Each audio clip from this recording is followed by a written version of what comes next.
Hello, I'm Joyce Woodworth. Welcome to the Spirit of Winona. I'm currently standing inside the Polish Museum, which used to house the Laird Norton Lumber Company. Today we're going to find out what these two organizations have in common. We're going to take a look at our Polish history, and we're also going to find out what the Polish Heritage Society and the Polish Museum do to celebrate Winona's Polish heritage today. Winona is fortunate to have two organizations that are devoted to preserving our Polish heritage. The Polish Cultural Institute, or Polish Museum, is located on the corner of Liberty and 2nd Street, and the Polish Heritage Society has a lodge on Prairie Island. Each has several celebrations throughout the year. On October 14th, I attended the Potato Pancake Breakfast at the lodge, which is held twice a year. Ed Koner, the former fire chief, tells us what goes into these delicious Polish pancakes. First, you get a decent potato and a number of potatoes. We usually round off at 150 pounds of potatoes, and you've got to be hand ground. You grind the potatoes up, put that into a batter of sorts, along with a proportionate amount of onions. There's a proportionate amount of egg in there, and seasoning there, salt, pepper seasoning, and pretty much that. But Sonny's throwing a few pancakes over right now, Joyce. You got to see the brown, see how they're getting right about where they should be on the brown side. I'll say.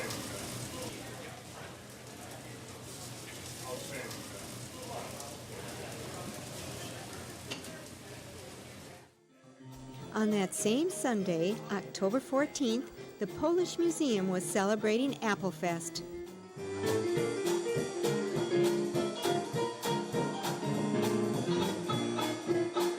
The Applefest is their biggest celebration of the year. People can tour the museum at this time, listen to music by the Gate City Jazz Band, enjoy a wonderful Polish menu, and eat apple pie.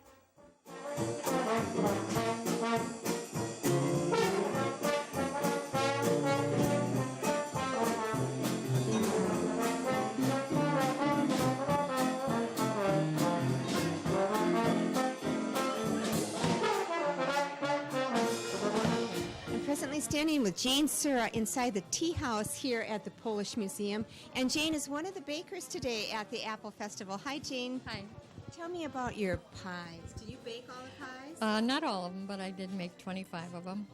And the volunteers made the rest. The Polish Museum volunteers made the rest. And where do you get all the apples for the pies?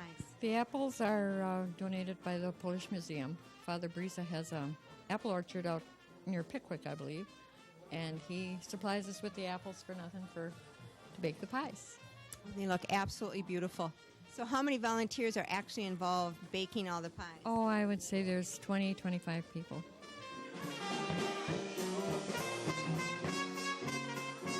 Next to the museum is the tea house, owned and operated by the museum for special functions such as Applefest.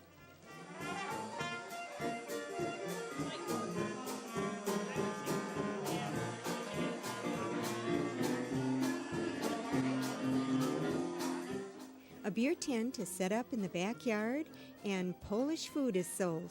Chaplain Cleaver prepares kielbasa, Polish sausage, cabbage rolls, pierogies, bigos, which is a Polish stew, sarninia, which is a fruit soup, and coffee cake.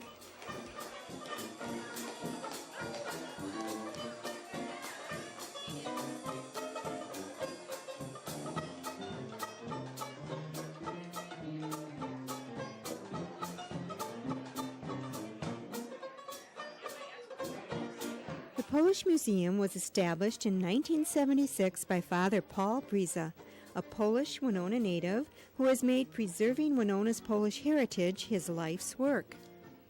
Besides housing Polish memorabilia, the museum has displays of Polish arts and crafts such as paper cutting and egg painting, beautifully hand-embroidered clothing, and displays of Polish costumes.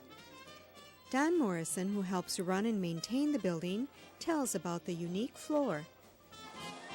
Polish people don't throw anything away. So all the strips from all these floors were used to make what we call our yellow brick road. Father Paul laid it all out, showed us how to do it.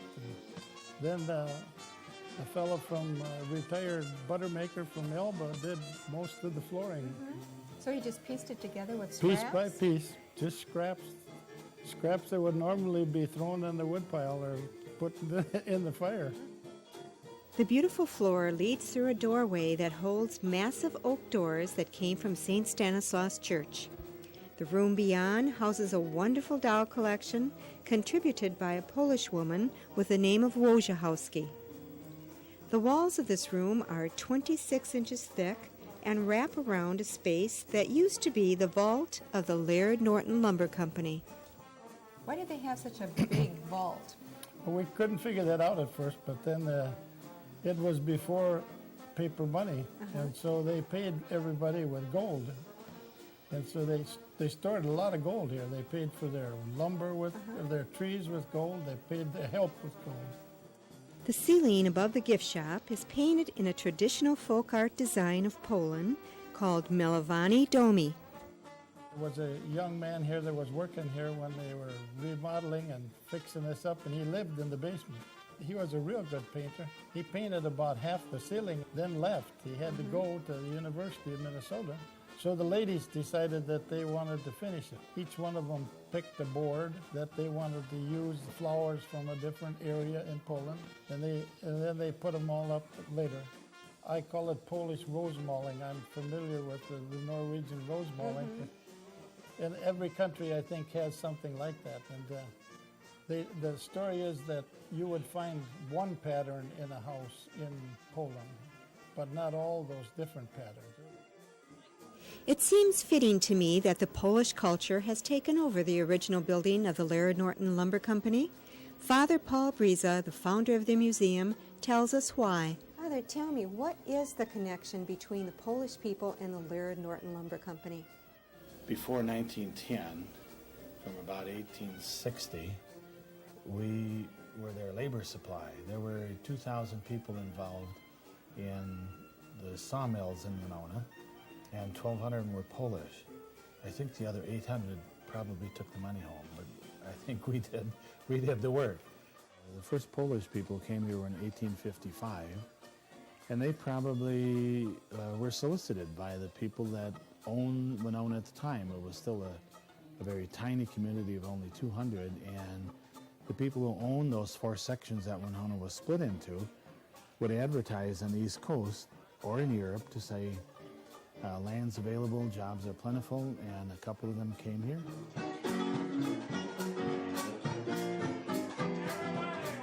The Laird Norton Lumber Company was one of 5 sawmills in Winona, along with the Winona Lumber Company, Empire Lumber Company, Yeomans, and Scroth and Aaron's.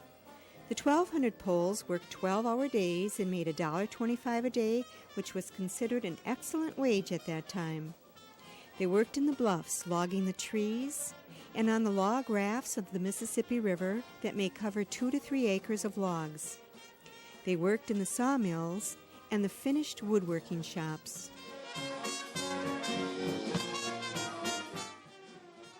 There were 3 families in particular, the Brunks, the Eichmanns, and my own great-grandfather, Anton Peeler, was here as one of the early settlers, and I think they came and liked it, wrote back home. Then the first settlers came in the 1870s, I would say was the biggest bunch, and I think there was another echo of that. They would find enough lumber, the sawmills, remember where we worked? So you could build a home, again with 2 theories in history. You could build a home on a half lot so that the other half lot that you purchased would be saved for your brother who was still in Poland, who would then come over and build right next door to you.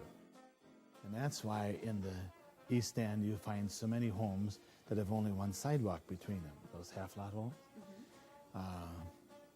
And the second theory to that is there were unscrupulous real estate agents and they sold a half lot pretending it to be a whole lot.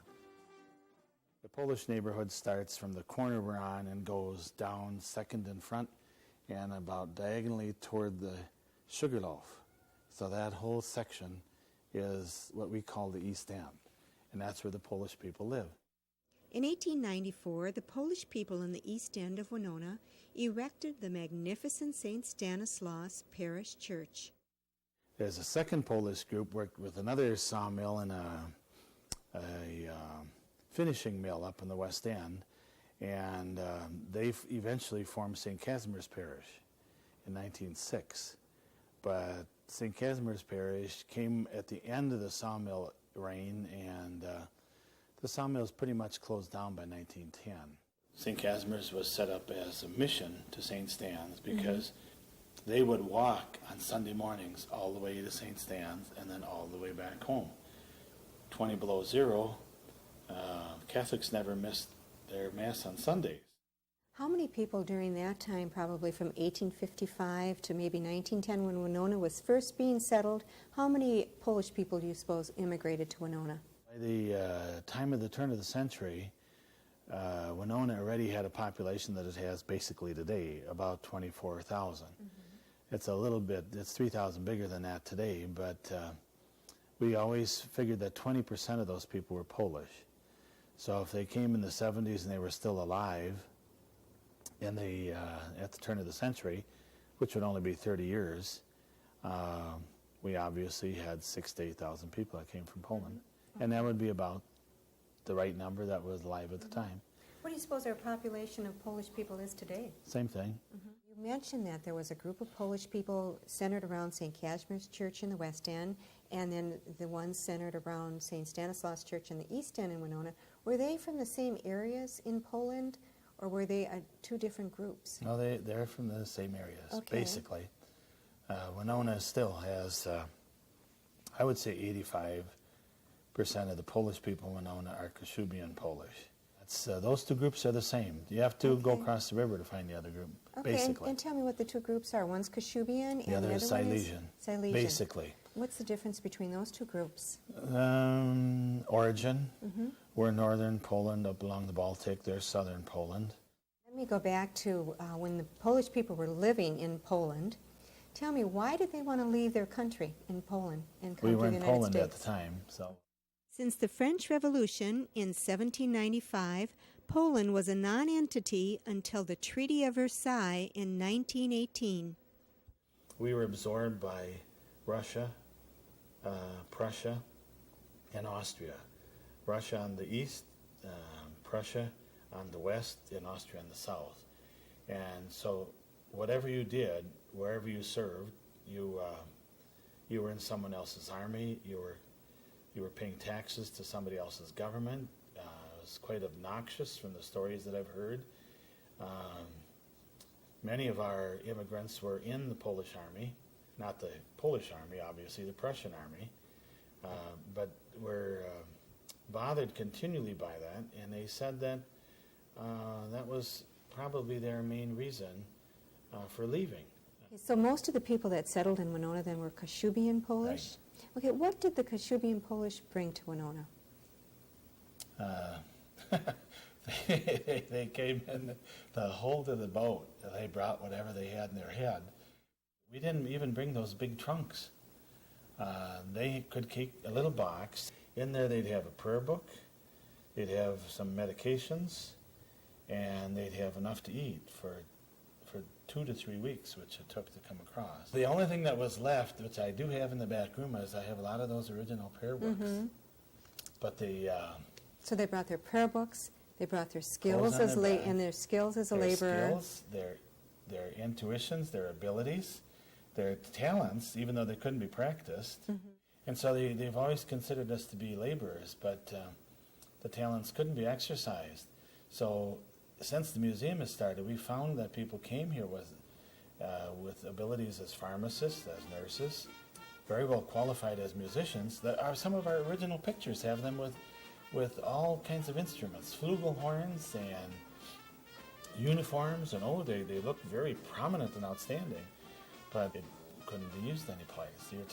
That was back before there was Social Security and AFDC, and if the husband died or got killed in a logging accident, neighbors had to support the person because there wasn't any government support, and so they would rely on each other. And We were all listed as common laborers in the census that was taken from 1860 up until the 1900s, early 1900s. We had to be listed as laborers because even if you were a doctor, lawyer, nurse, the only thing you could do was either be some kind of servant or work in the kind of thing like the sawmills. And you had to have somebody who was bilingual foreman. We would be in the same situation today if we were the Hmong people of today.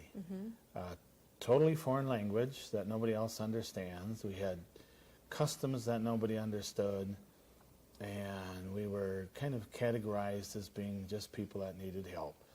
And so there were ads telling us what things not to do. I mean, we obviously couldn't be, we couldn't answer doorbells. We couldn't answer telephones when they came about.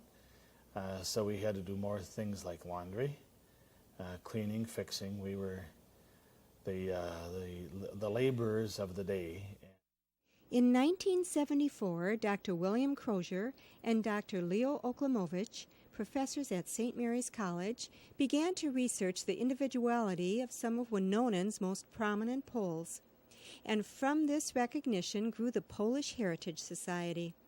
Jerry Langowski, member of the society, tells about their special celebration and how they honor Winona's Poles.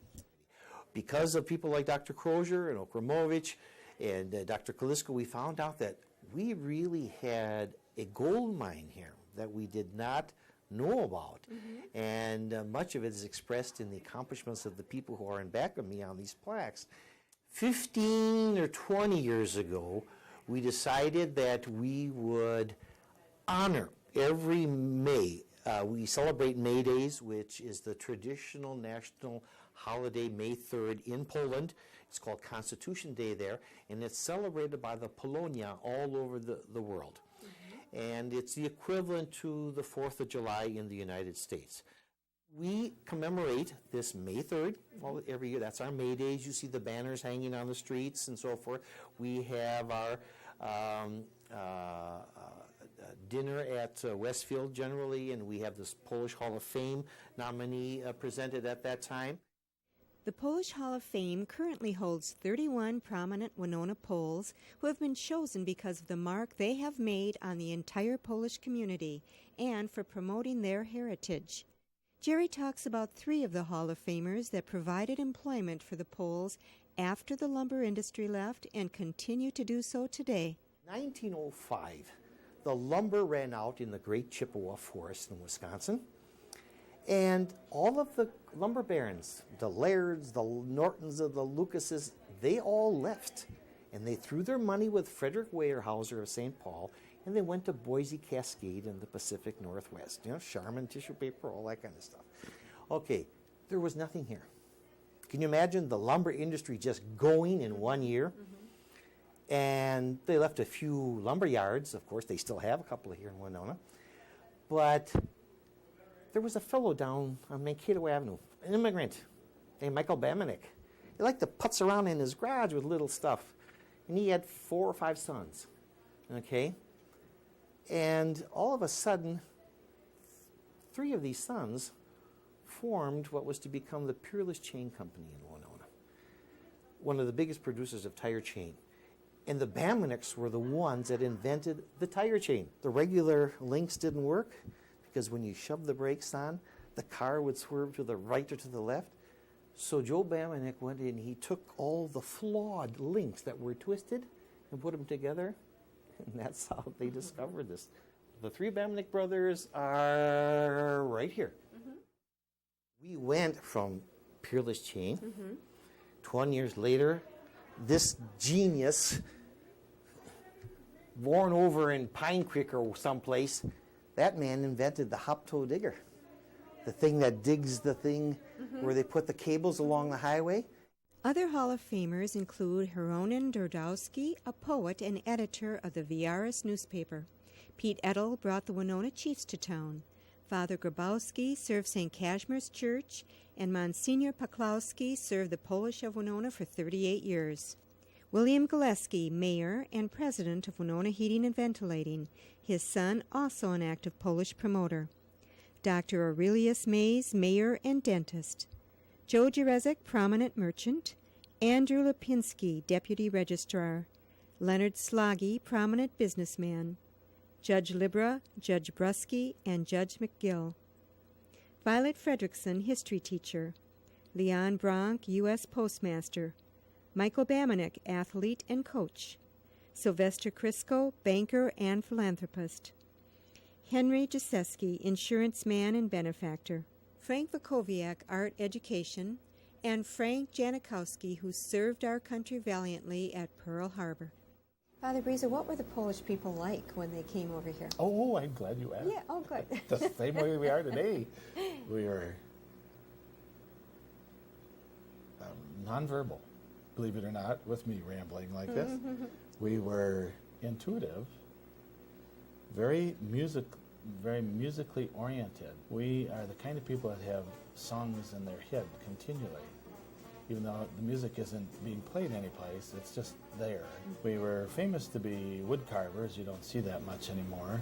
The biggest characteristic was this extreme politeness and soft-spokenness, which is still true today in the part of Poland we come from.